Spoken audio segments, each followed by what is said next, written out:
You know, I think he just has a great feel for the game. I've been lucky to coach some guys that was their thing.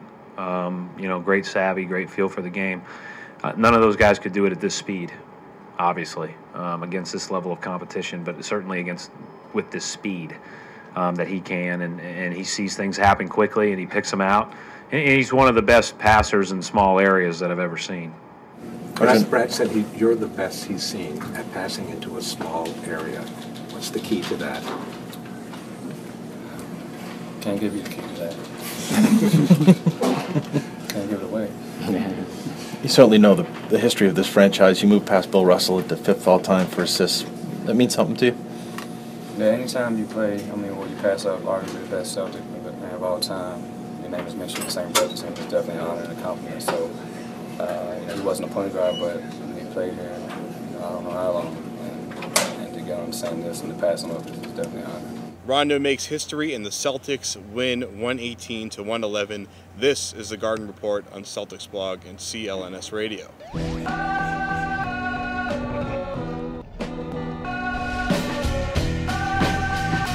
I'm Jared Weiss from CLNS Radio. With me, as always, Jimmy Toscano and Evans Clinchie. We got some history tonight. Hey, Rajon Rondo making noise tonight. It was his first perfect game pretty much of the year.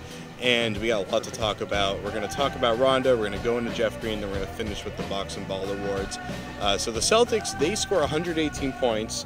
They have won every single one of the games, all 7 of them when they score over 110, which is, I mean, mostly logical. Yeah, you shouldn't lose when you score 110. That's really bad if you do. Yeah, it's a high scoring game. Fortunately, there's only 7 of those games. Yeah. Okay, let's talk about the 7th one. That was against the Pistons on Sunday. Evans Clinchie, Rajon Rondo, 18 assists, 0 turnovers, a perfect game. That's the 9th time it's happened in the regular season, or the 9th player to do that in the regular season since 1985. Pretty special night for him. Not bad. Yeah, not a perfect game because he shot 5 out of 15, including a lot of missed threes. But 18, I think for Rondo, that's a perfect game. Yeah. I mean, yeah. Sorry. To your point, yeah, 18 assists and 0 turnovers is awesome. And they weren't just your run-of-the-mill assists. They were some fancy, flashy assists. I mean, the one where Jeff Green cut baseline and Rondo found him for a dunk, that was incredible. That was sick. The one where he threw like a 60-foot bounce pass across the floor double to Bayless in transition for that layup was ridiculous. Nasty. He's just doing really special things right now. And he might have hurt his ACL, but he never hurt his creative brain. And just the way his mind works is incredible. Yeah, Rondo was really, really cool to watch tonight. It was a lot of fun. Incredible mind. We know ACL is not part of the brain, so thankfully that stayed intact. It's exactly my point. Thank you, Jared. Jimmy, you're getting a lot of sound effects out of you tonight. I feel like you're ready to pop with some analysis. I think I just used all my analysis up in that. Yeah, I was just onomatopoeia. Sick pass and a nasty pass. But no, that's Rondo, right? I mean, he always makes these ridiculous plays that there's 18,000 people here, and he's the only one in the building that could have seen that pass in the making and actually do that, complete it successfully.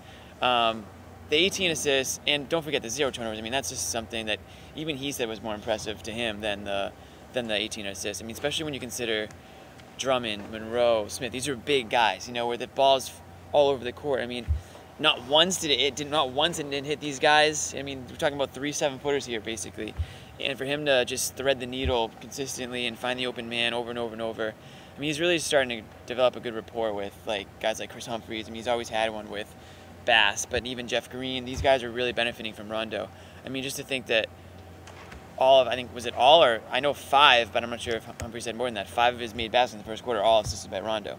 So here's a guy that a year ago was taking a push in the back from Rondo in the stands, and now he's dropping 10 points in the first quarter, all because of Rondo. So it just goes to show that Rondo really does make these guys so much better when he's out there on the court. So they're best friends now, I assume. They're besties. Something like that. I mean, I think 5 assists in the first quarter makes you a bestie, pretty much. Right. Yeah, well, Humphries was saying that it took him time to learn, how to get Rondo's trust and his confidence because, you screw up one pass, you're not ready for being in position for where he's going to put the ball, and Rondo gets mad at you, and he starts sulking, and he starts not giving you the ball. You've got to earn that confidence from Rondo, and Humphries has slowly done that over the course of the last 20 games. It's been pretty interesting to watch because, there's been some bumps in the road there, but Humphries has figured it out, and that first quarter proved it. You really can't take plays off when you're out there with Rondo on offense. I mean, because maybe you think that you're out of the play, all of a sudden, boom, you're in the middle of the play. Rondo just found you somehow, and you better make the play. You better have your hands ready. That's the most important thing, just being ready, having your hands in a position that can catch a ball, because you have to think that Rondo's going to get it to you. Even if it sounds ridiculously impossible, it could very well happen. Well, Stevens, as we saw at the top of the show, he talked about Rondo just being the best passer he's ever seen in tight spaces. Yes. And it seems like Rondo, especially tonight, was trying to draw like a double team just so he could pass out of it to an open guy. And we saw, like, there was one where he went into the corner, then he swung up a really hard bounce pass right down the baseline to either Olynyk or Solinger. I don't think they finish it off, but it was those kind of plays where he's opening up the floor by dragging out defenders. Yeah, I think Olynyk missed the dunk on the play you're referring to, but it was a cool Not pass. surprised. And now we're seeing defenders play closer to Rondo, I guess, than normally they would, because he's hitting that shot. So now when guys are close to you, he can use his speed to get around guys, or if they're closer to you, he can use his insane ball handling or passing abilities to find that open man, just because when that guy's up on closer to you, you have that ability to do those things, as opposed to when he's playing back, cutting down the angles of the pass. So, yeah, pretty impressive. So we'll go to part two, and it'll start with a little bit of funny business, let's say, from Jeff Green and Jared Solinger. But it didn't start there. First, let's hear from Chris Humphries and from everyone else in the locker room, pretty much. Definitely. You look at the guys that we have guys, it's getting better. Rajon's, getting healthier.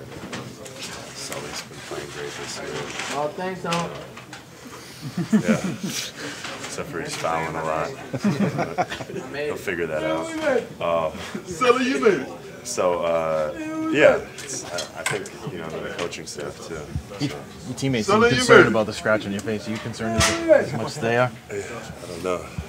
We got a rule, don't touch the face. Yeah, don't scratch his face. All right.